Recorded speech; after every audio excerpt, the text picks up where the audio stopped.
बिस्मिल्लाहिर्रहमानिर्रहीम। अस्सलाम वालेकुम। कैसे हैं आप सब लोग? उम्मीद करती हूँ कि आप लोग खैरियत से होंगे। आज मैं आपके लिए लेकर आई हूँ सर्दी के हिसाब से मेथी। बाज़ार में बहुत ही मज़ेदार और ताज़ी आई हुई है और आज मैंने बोला कि मेथी से आपके साथ ना पराठा शेयर करूँ।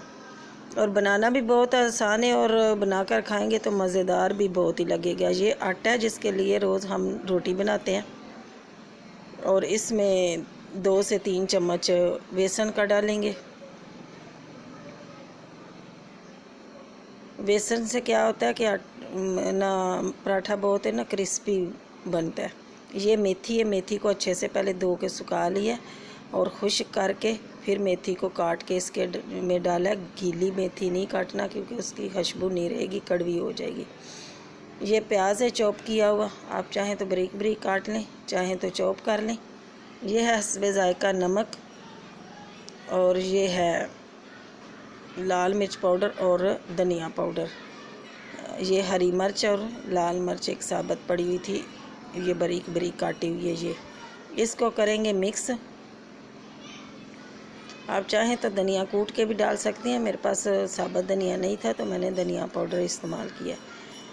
तो ये थोड़े से बेसिक मसाले हैं जिससे ये पराठा इतना अच्छा क्रिस्पी बन के तैयार होगा और बहुत ही मज़ेदार होगा।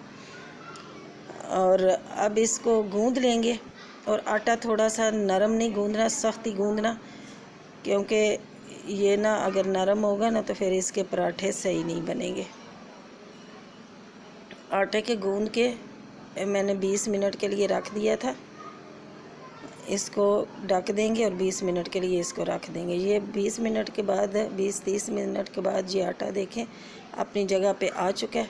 अब इसके बनाते हैं पेड़े और छोटी सी रोटी तैयार करते हैं। ये मेथी का सीज़न भी है, साग मेथी वगैरह का, तो मेथी सर्दियों में ही मज़ेदार लगती है और ताज़ी ताज़ी बाज़ार में बहुत अच्छी सी मेथी आई हुई है तो इसके फ़ायदे में भी बहुत सारे हैं। तो क्यों ना इसके फ़ायदे बंदा है ना कि सीज़न के हिसाब से हर सब्ज़ी खानी चाहिए। तो ये मज़ेदार पराठे आप बच्चों को बना के दें, खुद बना के खाएं।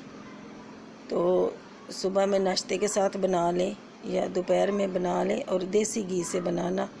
ये इतने मज़ेदार पराठे बनते हैं, बच्चे भी शौक़ से खा लेते हैं। अगर सालन वगैरह नहीं है, कभी नहीं भी दिल करता सालन वगैरह पे, तो ये पराठा बना के आप खा लें, बहुत ही मज़ेदार पराठा बनता है। अगर मेरी वीडियो आपको थोड़ी सी भी अच्छी लगती है तो वीडियो को लाइक करें, शेयर करें और सब्सक्राइब भी कर दें। सब्सक्राइब करने के कोई पैसे नहीं लगते, लेकिन हमारी हौसला अफजाई होती है।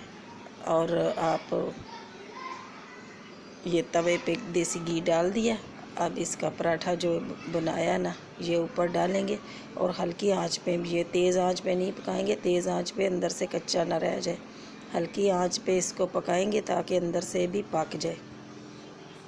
साइड इसकी की है तब्दील और अब इस साइड पे लगाएंगे घी लगा के, तो बस उल्टा पलटा इसको करेंगे, दोनों तरफ से हम सेक लेंगे पराठे को। तो ये हल्की आंच पे अच्छा सा अंदर से भी पक जाएगा ना। तो ये चाय के साथ खा लें या ऐसे ही खा लें, ये बहुत मज़ेदार पराठा बनता है। इसी तरीके से मैं दूसरे पराठे भी बना लेती हूँ। तो ये है जी, एक साइड इसकी पक गई है, अब दूसरी साइड भी इसकी तब्दील कर लेते हैं। अब इसको उतार लेते हैं। देखें इतना क्रिस्पी और सॉफ्ट पराठा बना है। इसी तरीके से सारे आप पराठे बना लें और बच्चों को भी दें। दुआओं में याद रखना। फिर मिलती हूँ नई वीडियो के साथ, तब तक के लिए अल्लाह हाफिज़।